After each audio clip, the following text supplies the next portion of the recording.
दोस्तों नमस्कार। Welcome to GS fighters. दोस्तों सेकंड वीडियो है ये हमारा वर्ल्ड ज्योग्राफी का। और इससे पहले जो वीडियो था उसमें हमने दक्षिण अमेरिका के बारे में डिस्कस किया था। आपको पता होगा कि हम लोग विश्व का भूगोल कॉन्टिनेंट वाइज डिस्कस कर रहे हैं। और आज इस सेकंड वीडियो में हम लोग नॉर्थ अमेरिका को डिस्कस करेंगे।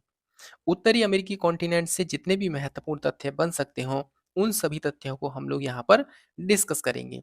कितने देश हैं, राजधानी क्या है, मुद्रा क्या है, चिनूक क्या है, महासागर कौन कौन से लगते हैं, रॉकीज पर्वत क्या है, झीलें, नदियां, प्रमुख खाने, ग्रीनलैंड और भी बहुत कुछ सारी डिटेल आपके पास होगी आज इस वीडियो के माध्यम से। ओके। अगर आप इनमें से किसी भी एग्जाम की तैयारी कर रहे हो तो ये वीडियो आपके लिए बहुत ज़्यादा महत्वपूर्ण है। छोटी सी वीडियो में इतने बड़े महाद्वीप को कवर कर लेंगे हम लोग। चलिए शुरू करते हैं। आज का कॉन्टिनेंट दक्षिण अमेरिका कर चुके हैं और आज का कॉन्टिनेंट है उत्तरी अमेरिका। देखिए हम लोग इस कॉन्टिनेंट को डिस्कस कर चुके हैं पिछली वीडियो में, ठीक है। और आज की वीडियो में हम लोग नॉर्थ अमेरिका को कवर करेंगे। इस तरीके से यहाँ पर ये यूरोप है, इसके बाद फिर ये एशिया, फिर अफ्रीकी कॉन्टिनेंट, फिर ये ऑस्ट्रेलिया एंड देन अंटार्कटिका। इन सभी को हम एक एक करके कवर करते चल रहे हैं। ओके। चलिए, ये है उत्तरी अमेरिका। दुनिया का तीसरा सबसे बड़ा महाद्वीप है ये। सबसे बड़ा महाद्वीप कौन सा है? एशिया, देन अफ्रीका और उसके बाद ये उत्तरी अमेरिका। दुनिया का सबसे बड़ा नदी तंत्र भी यहीं पर है जिसको मिसिसिपी मिसौरी कहते हैं। एक्चुअली मिसिसिपी अलग नदी है, मिसौरी अलग नदी है, लेकिन ये आकर मिल जाती है यहाँ पर। इस जगह पर एक जगह है यहाँ पर, और उसके बाद ये मिसिसिपी मिसौरी नदी तंत्र के नाम से जाना जाता है। मैकेंजी रिवर इसकी दूसरी प्रमुख नदी है। इस महाद्वीप की दूसरी प्रमुख नदी मैकेंजी है जो कि ग्रेट स्लेव झील से निकलती है। आप देखोगे ये ग्रेट बियर झील है और यहाँ पर है ग्रेट स्लेव, यहीं से निकलती है मैकेंजी रिवर।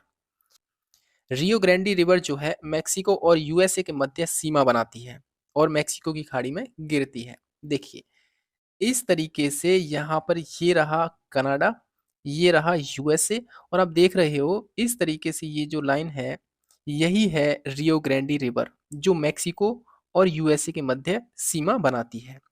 सेंट लॉरेंस नदी जो है ओंटारियो और इरी झील के मध्य है। देखिए एक चीज मैं आपको बता दूं, यूएसए की 5 जो है, नॉर्थ अमेरिका की 5 झीलें जो है बहुत ज्यादा फेमस है। मिशिगन है एक तो, सुपीरियर है, ठीक है, और ह्यूरॉन है, उसके बाद है ओंटारियो और ईरी। ये जो नदियां हैं, एक ये जो झीलें हैं, एक ये और एक ये वाली, इनके मध्य सेंट लॉरेंस नदी बहती है। और इसी नदी पर बना हुआ है विश्व प्रसिद्ध जो है नियाग्रा जलप्रपात।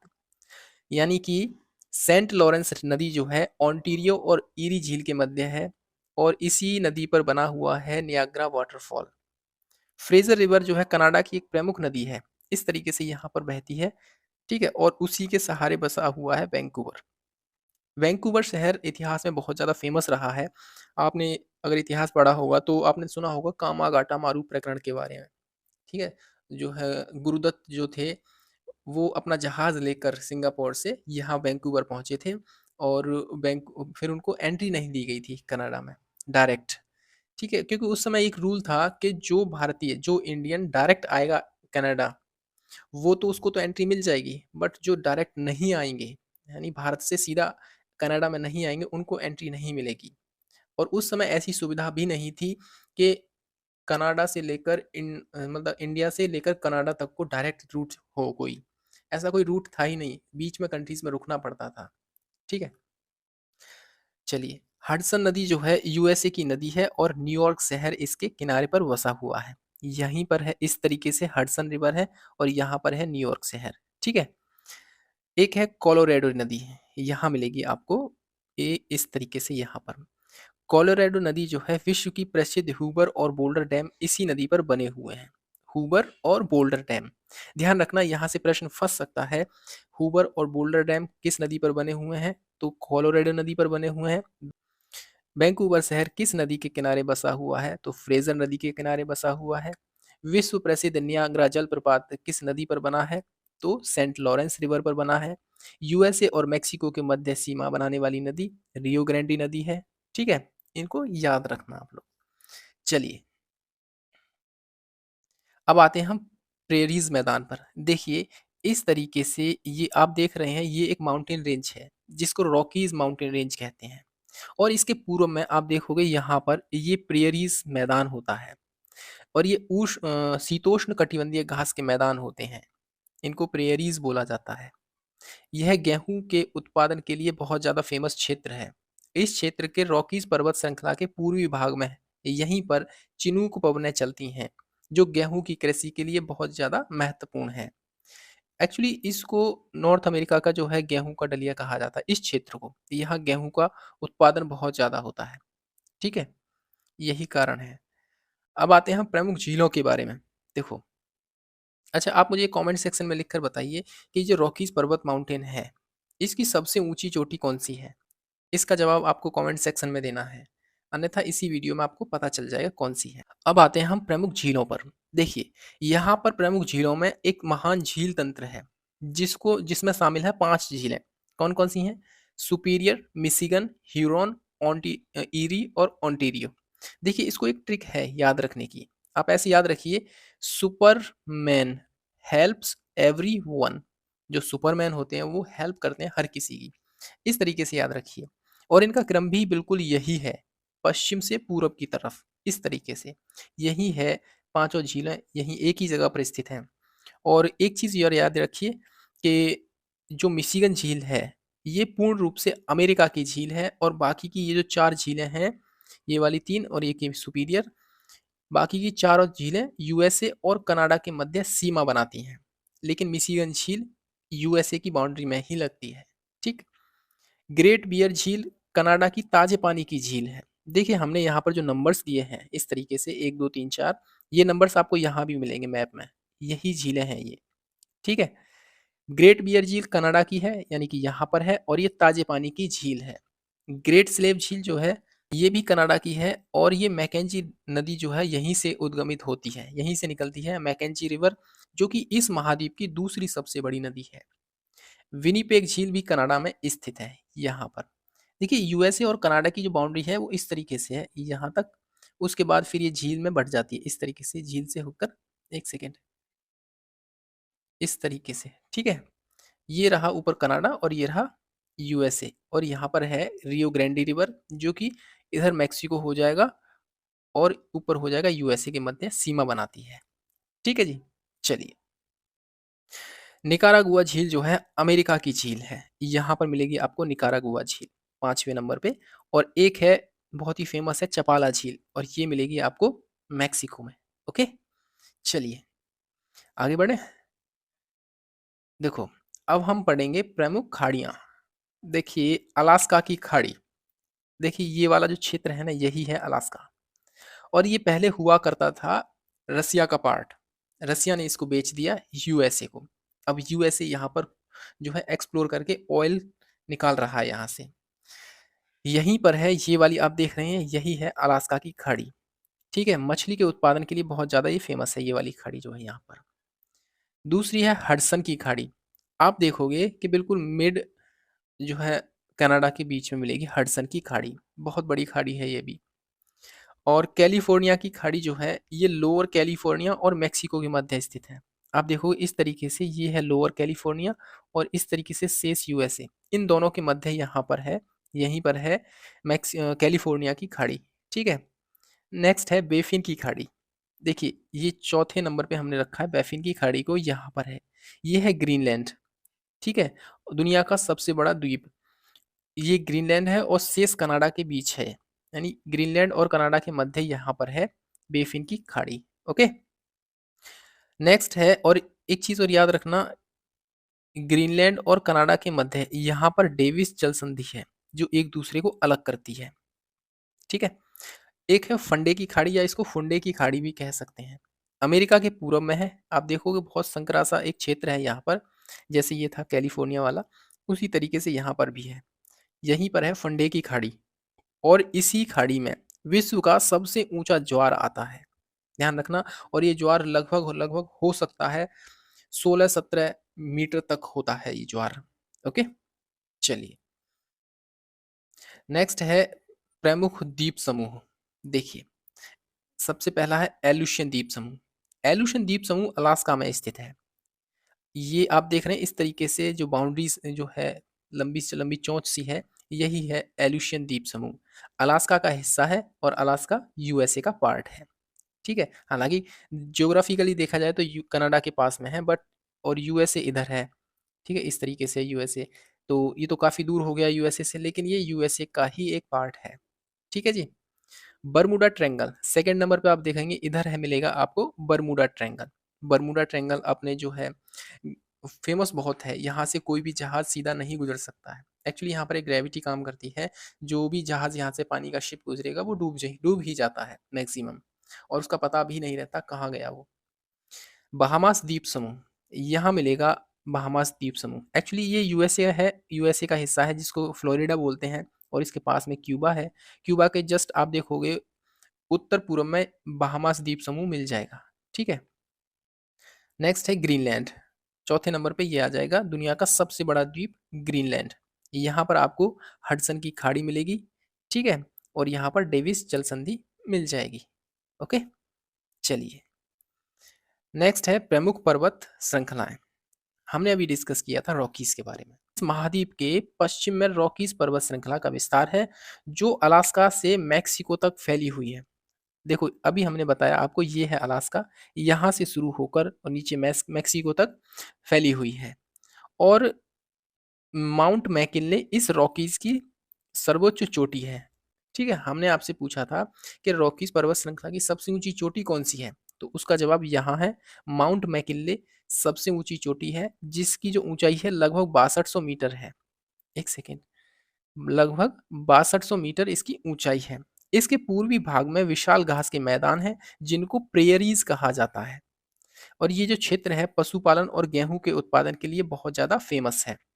गेहूं अधिक मात्रा में उत्पादित होने के कारण इसको गेहूं की डलिया भी कहते हैं। चिनूक पवनें जो होती हैं इसी क्षेत्र में बहती हैं, जो गेहूं की फसल के लिए बहुत ज्यादा महत्वपूर्ण है। ठीक है, यहाँ पर आपको मिल जाएगा प्रेयरी क्षेत्र इस क्षेत्र में, और यहीं पर चिनूक पवनें बहती हैं। रॉकीज पर्वत की सर्वोच्च ऊंची चोटी माउंट मैकिनले है, 6194 मीटर इसकी ऊंचाई है। ठीक है, ये 2 बार हो गया है, बट कोई नहीं, रिवाइज हो जाएगा। अब आते हैं सेकेंड पर्वत श्रृंखला पर। सेकेंड इंपोर्टेंट है अपलेशियन पर्वत श्रृंखला। देखिए हमने यहाँ पर नंबर दिए हैं, यहाँ मिलेगी आपको अपलेशियन पर्वत श्रृंखला। इस महाद्वीप के दक्षिण पूर्व में स्थित है, और माउंट मिशेल जो है इसकी सबसे ऊंची चोटी है। प्रश्न किसी भी तरीके से पूछा जा सकता है, आपसे ये पूछ ले कि माउंट मैकिनले किस माउंटेन रेंज की सबसे ऊंची चोटी है, तो आपका जवाब रॉकीज माउंटेन रेंज होना चाहिए। और ये भी पूछ सकता है कि रॉकीज पर्वत श्रृंखला किस महाद्वीप में है, तो आपका जवाब उत्तरी अमेरिका होना चाहिए। ठीक है, इस तरीके से याद रखिए इनको। ये भी पूछ सकता है अपलेशियन पर्वत श्रृंखला किस महाद्वीप में है और या किस देश में है, तो आपका जवाब अगर महाद्वीप है तो उत्तरी अमेरिका, अगर देश पूछता है तो अमेरिका। ठीक है, यानी यूएसए में। ब्रुक्स रेंज जो है अलास्का के पश्चिम में स्थित है। देखिए एक सेकेंड, ब्रुक्स रेंज ये है इस तरीके से, ध्यान रखना, ये ही है ब्रुक्स रेंज, और अलास्का के उत्तर में मिलेगी आपको। सेकेंड थर्ड है लॉरेशियन का पठार, ये कनाडा में विस्तारित है और लोह उत्पादन के लिए फेमस है। यहाँ पर मिलेगा आपको लॉरेशियन का पठार। ओजार्क का पठार जो है आपको यूएसए में मिल जाएगा यहाँ पर, और कोलोराडो का पठार भी यूएसए में मिल जाएगा यहाँ पर। ठीक है, इनको याद रखना, लोकेशन याद रखना। अपलेशियन पर्वत श्रृंखला कहाँ पर है, यूएसए में है, माउंट मिशेल इसकी सबसे ऊंची चोटी है। ब्रुक्स रेंज कहाँ पर है, यूएसए में है, यूएसए में कहाँ पर, अलास्का में यहाँ पर। लॉरेशियन का पठार जो है कहाँ है, ये भी आपको मिलेगा कनाडा में, यूएसए में नहीं है, ध्यान रखना, ये कनाडा में मिलेगा। ओजार्क का पठार और कोलोराडो पठार दोनों ही यूएसए में मिलेंगे आपको। ठीक है, चलिए अब आते हैं प्रमुख मरुस्थल के बारे में। देखिए सोनारन मरुस्थल जो है यहीं पर है। देखिए हमने एस टी लिखा है यहाँ पर। ठीक है, एस टी का मतलब होता है सोनारन डेजर्ट, यहाँ पर मिलेगा आपको सोनारन डेजर्ट। और इस मरुस्थल का जो निर्माण हुआ है वो कैलिफोर्निया की जलधारा के कारण हुआ है। ठीक है, मैक्सिको में मिलेगा सोनारन डेजर्ट, ध्यान रखना, यूएसए में नहीं है और ना ही कनाडा में है, ये मैक्सिको में है। और जबकि अन्य प्रमुख मरुस्थल जो हैं आपको मिलेंगे, जैसे एरिजोना हो गया, नेवेदा हो गया, मोजावे हो गया, ये यूएसए में आपको मिल जाएंगे। एरिजोना मरुस्थल में विश्व के सबसे बड़े कैक्टस मिलते हैं। कैक्टस होता है कांटेदार जो झाड़ियां होती हैं ना, वो होते हैं कैक्टस। ठीक है, और ये मरुस्थल में ही उगते हैं। क्योंकि वहाँ पर जो पत्तियाँ होती हैं, वो पानी की कमी के कारण जो है सिकुड़ जाती हैं और काँटे जैसी प्रतीत होती हैं। काँटा-सा बन जाता है उनका पत्तियों का सिकुड़ कर। और आपको पता होगा कैक्टस की जड़ें बहुत नीचे तक चली जाती हैं, क्योंकि वो पानी की तलाश में रहती हैं। ठीक है? और जो झाड़ियाँ जो होती हैं, काँटेदार झाड़ियाँ जो मरुस्थल में उगती हैं, उनको ज़ीरोफ़ाइटा कहते हैं। ये भी याद रखना बहुत महत्वपूर्ण है। काँटेदार झाड़ियों को ज़ीरोफ़ाइटा कहते हैं और लिथोफ़ाइटा कहते हैं। जो चट्टानों पर पौधे उगते हैं ना, उनको बोलते हैं लिथोफ़ाइटा। हाइड्रोफ़ाइटा जो जल के अंदर उगने वाले जो होते हैं पौधे होते हैं, उनको बोलते हैं। ठीक है? जैसे प्लैंक्टस हो गए। प्लैंक्टस हमेशा समुद्र में ही उगते हैं। फ्रीटोफाइटा शुष्क वातावरण में उगने वाले जो पौधे होते हैं, उनको फ्रीटोफाइटा बोलते हैं। याद रखना ये बहुत ज़्यादा महत्वपूर्ण है। ठीक है? देखिए ये वाला जो क्वेश्चन है ना, ये वाला एक्चुअली ये क्वेश्चन जो है सीएपीएफ में पूछ लिया गया है। चट्टानों पर उगने वाले को जो पौधे होते हैं, उनको लिथोफाइटा कहते हैं। और ये वाला भी पूछ लिया गया है, हाइड्रोफाइटा। ओके, चलिए ग्रीनलैंड द्वीप समूह के बारे में अब हम डिस्कस करते हैं थोड़ा सा। देखिए विश्व का सबसे बड़ा द्वीप है ये। ये देख रहे हैं आप, यही है ग्रीनलैंड। ये है बेफिन की खाड़ी यहाँ पर, और डेविस जल संधि जो है ये है। ठीक है? और ये हो गया हडसन की खाड़ी। तो ग्रीनलैंड जो है डेविस जल संधि के माध्यम से कनाडा को अलग करती है। ठीक है? डेविस जल संधि भौगोलिक दृष्टि से अगर देखा जाए तो ये उत्तरी अमेरिका का भाग है। यानी ज्योग्राफिकली अगर देखोगे तो ये नॉर्थ अमेरिका का ही हिस्सा लगता है। ठीक है? ऐसा लगता है ये एक ही हिस्सा है। लेकिन पॉलिटिकली इस पर नियंत्रण जो है यूरोप का है। यूरोप में एक देश है डेनमार्क, उसका कंट्रोल है ग्रीनलैंड पर। ठीक है? ध्यान रखना। और प्रश्न पूछा जा सकता है कि ग्रीनलैंड पर किस देश का अधिकार है। अगर भौगोलिक तौर पर देखोगे तो आपका आंसर गलत हो जाएगा, क्योंकि ये यूएसए का पार्ट है भौगोलिक तौर पर। लेकिन पॉलिटिकली देखा जाए तो इस पर डेनमार्क जो कि यूरोपियन कंट्री है, उसका हिस्सा है ये।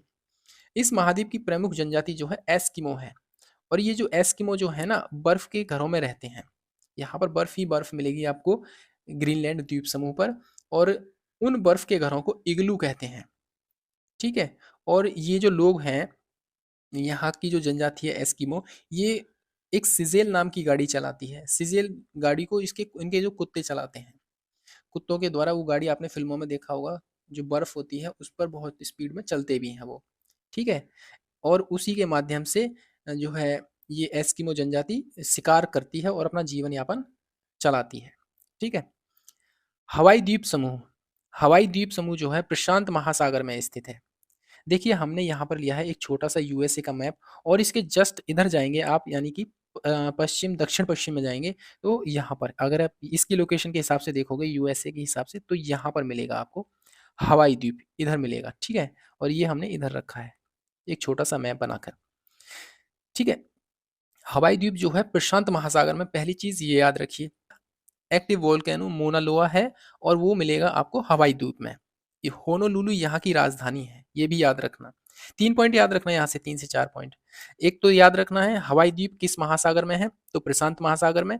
मोना लोआ नामक यहाँ पर सक्रिय ज्वालामुखी है। ठीक है?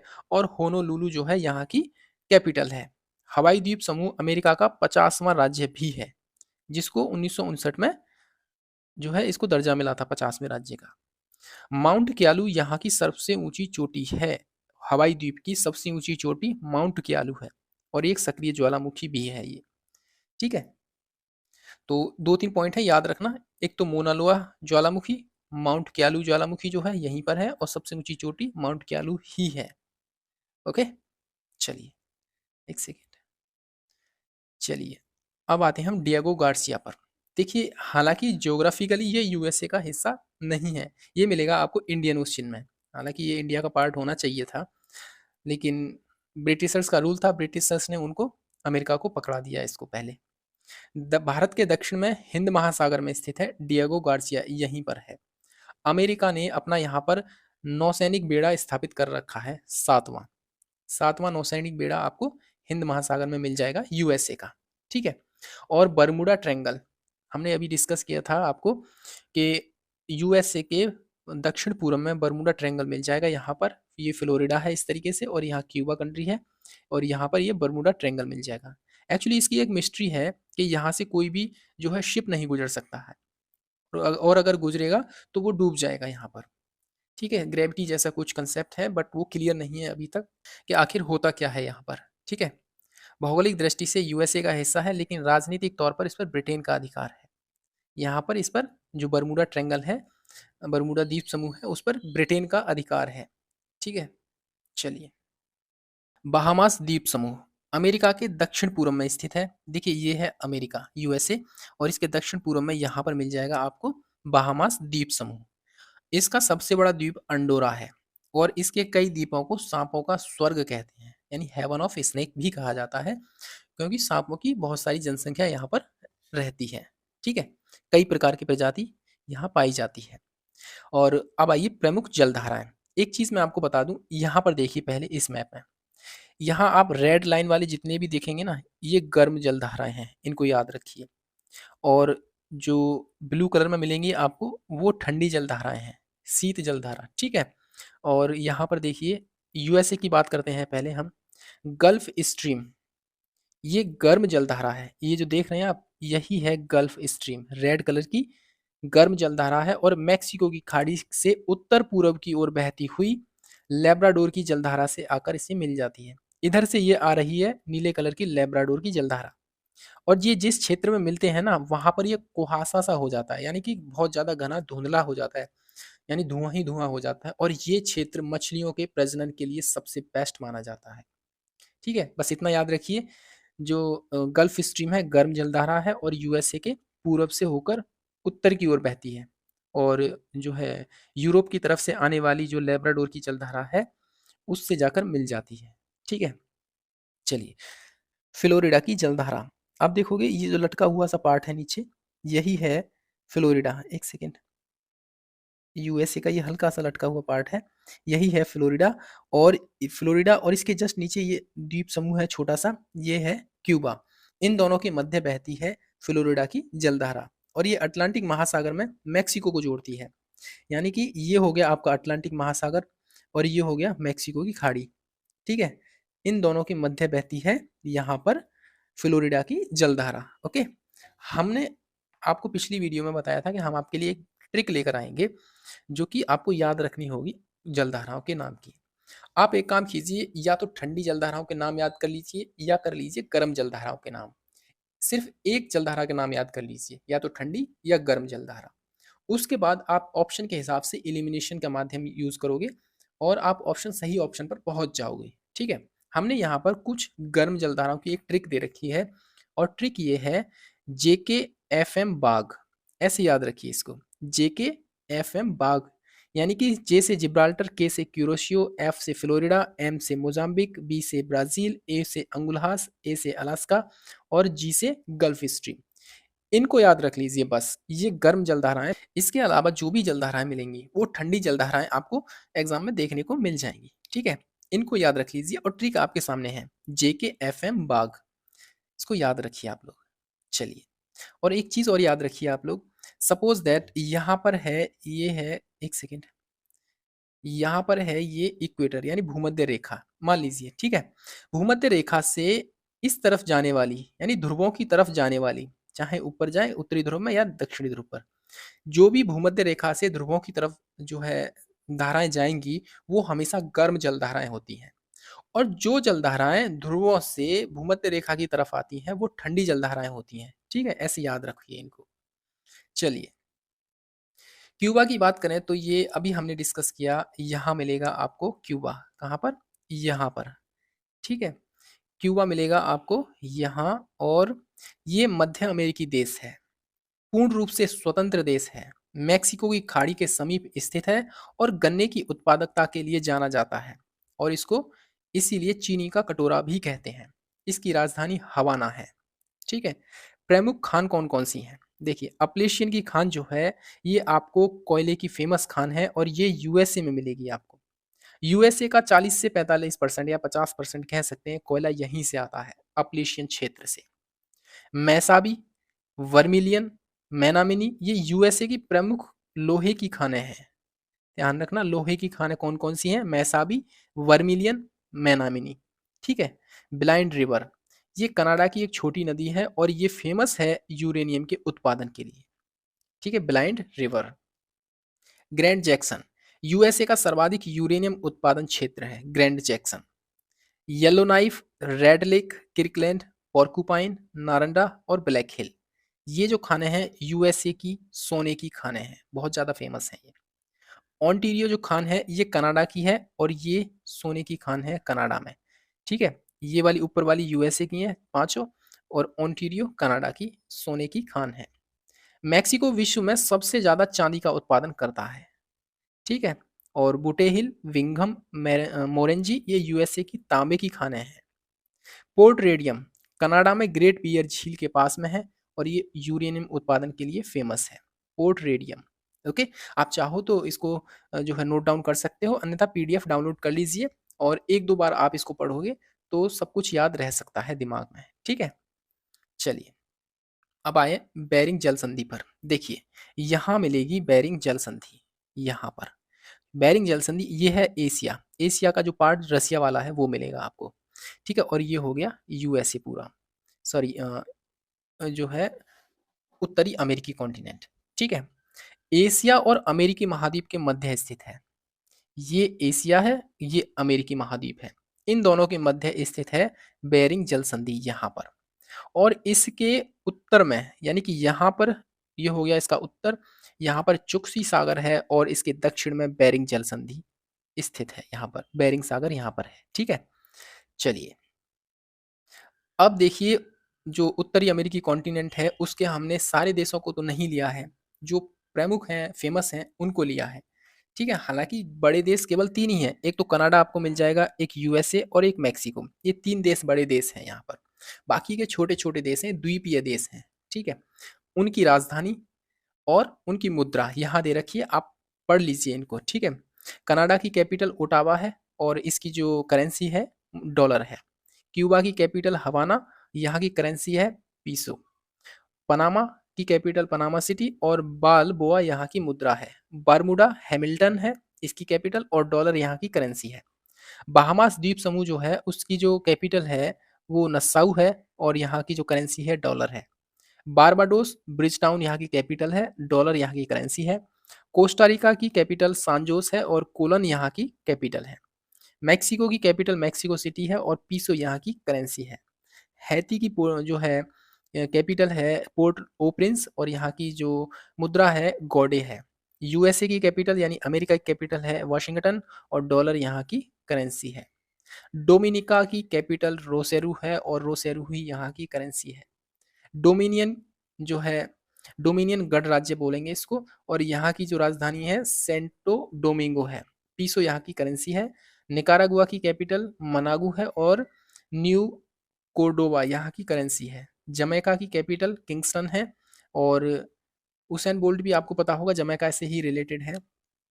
ठीक है, और डॉलर यहाँ की करेंसी है। अल सल्वाडोर जो है सान सल्वाडोर यहाँ की कैपिटल है और कोलन यहाँ की करेंसी है। प्यूर्टो रिको जो है सान जुआन है और डॉलर यहाँ की करेंसी है। इस तरीके से जो प्रमुख देश हैं और उनकी जो मुद्रा है और राजधानी हमने यहाँ पर देखा। ठीक है, अगर क्वेश्चन देश और राजधानी से अगर उत्तरी अमेरिका से आता है तो यहीं से आ जाएगा आपको। ठीक है, तो ये था हमारा उत्तरी अमेरिकी कॉन्टिनेंट के बारे में वीडियो। आपको कैसा लगा है वीडियो आप कमेंट सेक्शन में ज़रूर अपनी राय दीजिए। ठीक है, और वीडियो देखने के लिए बहुत बहुत शुक्रिया। चलिए फिलहाल इस वीडियो में इतना ही। जय हिंद, जय भारत।